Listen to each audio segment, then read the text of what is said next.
You're watching a video from the Crypto Investor Toolkit, a course with over 70 videos featuring well-designed, easy-to-understand crypto education, Bitcoin price predictions, and exclusive altcoin recommendations from our Oracle. Hi everyone, in this video we're going to cut straight to the chase and try to explain to you in the shortest way possible the problem that Bitcoin really solves when it comes to the global financial system. So here we go. In the history of civilization, Bitcoin is the fifth evolution of a currency. The first form of a currency is a skill or trade. One caveman has some water, the other caveman has some meat, and they make a trade exchanging one for the other. The second evolution of currency is gold. Gold is made from exploding stars. The stuff is ridiculously valuable and cannot be efficiently created by man. You can make diamonds in a lab that are valuable, but you can't cost effectively make gold. Well, what if you don't want to walk around with gold in your pocket? This is when currency evolves for the third time into coins or paper dollars. Okay, well, what if you don't want to get robbed and have your cash stolen from you? This introduces our fourth form of currency, where our money is deposited into banks and turns into records in the forms of ones and zeros, also known as credit. Now, the problem with banks is that they will never tell you how much is in the vault.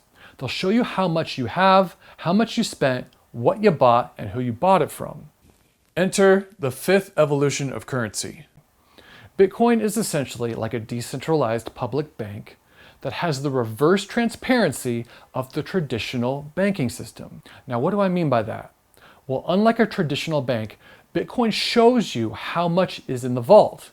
It shows you how much money is moving around from point A to point B, but it doesn't show you whose money that is or what they're buying. The only way to track who's behind those transactions is if you're the FBI. You can see right here in this fine print that you can take a screenshot of. It kind of gives you all the legal documentation about that.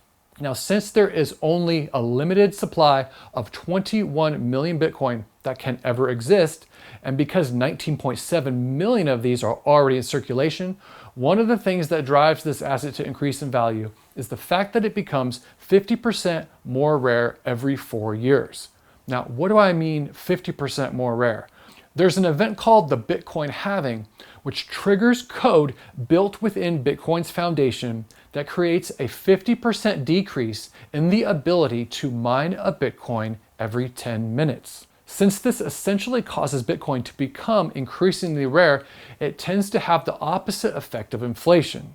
This halving event is what I strongly believe is the #1 factor that drives up the price of Bitcoin every 4 years. So here's some data about Bitcoin being mined every 10 minutes in 4-year increments. So in 2009, only 50 Bitcoin entered circulation every 10 minutes. In 2012, only 25 Bitcoin entered circulation every 10 minutes.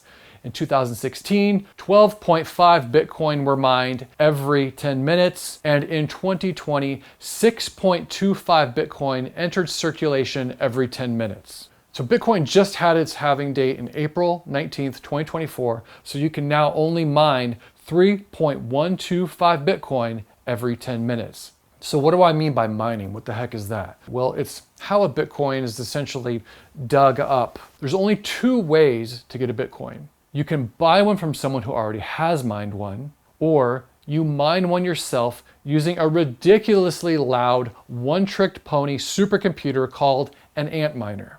Now, I don't recommend any of us getting into mining because it's really not cost effective, okay? These things use an insane amount of electricity. They're expensive, they have a very short lifespan, and some people think they were first created by the NSA.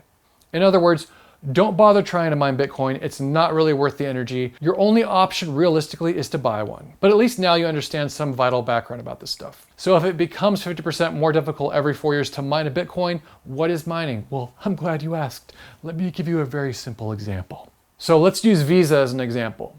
When you use your Visa card at Starbucks to buy a cup of coffee, the Visa network gets paid a fraction of a penny for processing that transaction. Mining is similar. It's when a computer helps Bitcoin power its network. When a computer helps Bitcoin power its network, Bitcoin pays those computers with tiny, tiny pieces of brand new Bitcoin. In other words, what's happening here is Bitcoin is rewarding computers for helping it process a transaction. This is also known as proof of work. That's what mining is. So for the most part, that's pretty much all you really need to know about Bitcoin for this module. We don't need to geek out too much more. But in a nutshell, Bitcoin is essentially a big decentralized bank with a reverse transparency to the traditional banking system.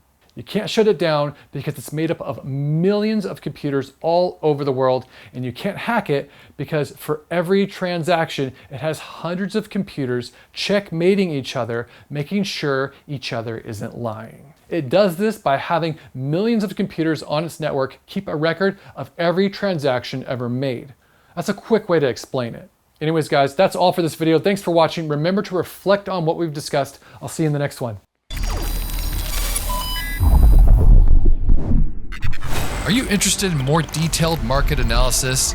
Do you want to master crypto faster?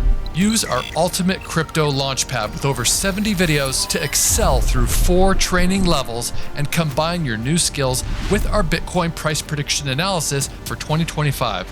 Then, once you're ready, maximize your profits with the hottest trending assets from our Oracle's altcoin lists. Unlock the full videos and access premium data by visiting us at cryptoinvestortoolkit.com.